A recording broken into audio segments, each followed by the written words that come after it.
Assalamualaikum warahmatullahi wabarakatuh. Halo anak-anak, kembali lagi bersama Bu Fatimah. Sebelum kita memulai pembelajaran hari ini, mari kita berdoa terlebih dahulu. Baca basmalah. Bismillahirrahmanirrahim. Anak-anak, hari ini kita akan belajar materi hak dan kewajiban. Sebelumnya, ada yang tahu nggak hak itu apa sih? Oh, belum tahu. Jadi, hak itu adalah sesuatu yang seharusnya kita dapatkan. Hak itu adalah sesuatu yang kita dapatkan supaya hidup kita lebih nyaman dan bahagia. Contohnya seperti ini, kalau kalian belajar dengan rajin, kalian berhak mendapatkan ilmu dan perhatian dari guru. Nah, contohnya hak anak di lingkungan rumah. Seperti mendapatkan kasih sayang orang tua. Kalau di lingkungan sekolah, kita mendapatkan pengajaran atau pembelajaran dari guru. Dan yang ketiga, contoh di lingkungan masyarakat, kita bisa menggunakan fasilitas umum. Yang kedua, kita bahas tentang kewajiban. Anak-anak ada yang tahu belum? Kewajiban itu apa sih? Iya, betul. Kewajiban adalah sesuatu yang menjadi tanggung jawab kita. Kewajiban itu sesuatu yang harus kita lakukan dengan penuh tanggung jawab walaupun terasa capek.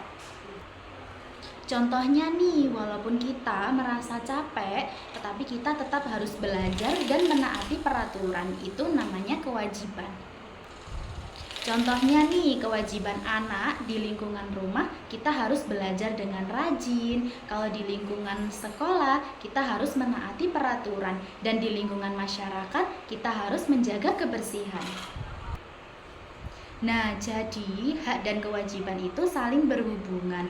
Oleh karena itu, keduanya harus kita lakukan. Seperti kalau kalian sudah melakukan tugas, kalian berhak untuk bermain. Nah, kalau kita tidak melakukan kewajiban dengan baik, hak itu bisa tidak kita dapatkan dan juga merugikan diri sendiri. Nah, contoh sekali lagi nih, kalau kita tidak belajar, nilai kita bisa jelek, itu namanya merugikan diri sendiri kan? Anak-anak, di sini Ibu punya papan peta Haqqa. Peta Haqqa itu petualangan hak dan kewajiban. Di sini Ibu sudah ada, siapkan gambarnya ya seperti ini.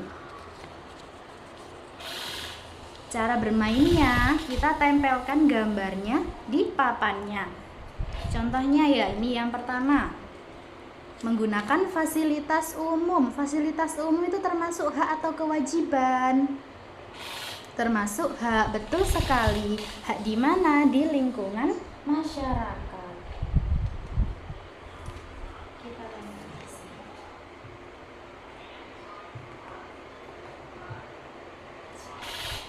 Nah, yang kedua ini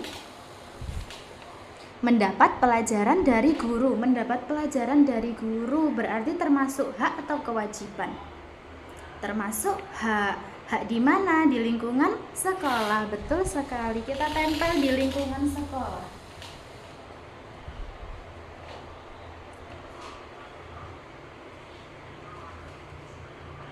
Selanjutnya yang ini, mengerjakan tugas termasuk hak atau kewajiban? Termasuk kewajiban. Kewajiban anak di mana? Termasuk kewajiban anak di lingkungan sekolah.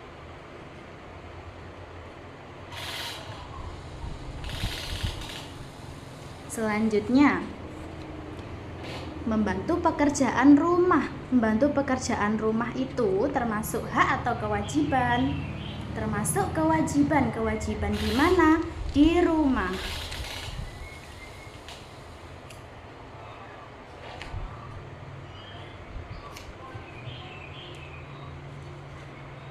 Selanjutnya, menjaga kebersihan lingkungan. Ini termasuk kewajiban. Betul sekali. Kewajiban di lingkungan masyarakat. Kita tempel di lingkungan masyarakat. Nah, ini yang terakhir. Mendapat kasih sayang orang tua termasuk hak atau kewajiban? Termasuk Hak anak di lingkungan rumah. Kita tempel di lingkungan rumah. Nah, seperti ini sudah selesai. Tadi pembelajaran yang bisa Ibu sampaikan. Kurang lebihnya mohon maaf. Tetap semangat belajar ya. Wassalamualaikum warahmatullahi wabarakatuh.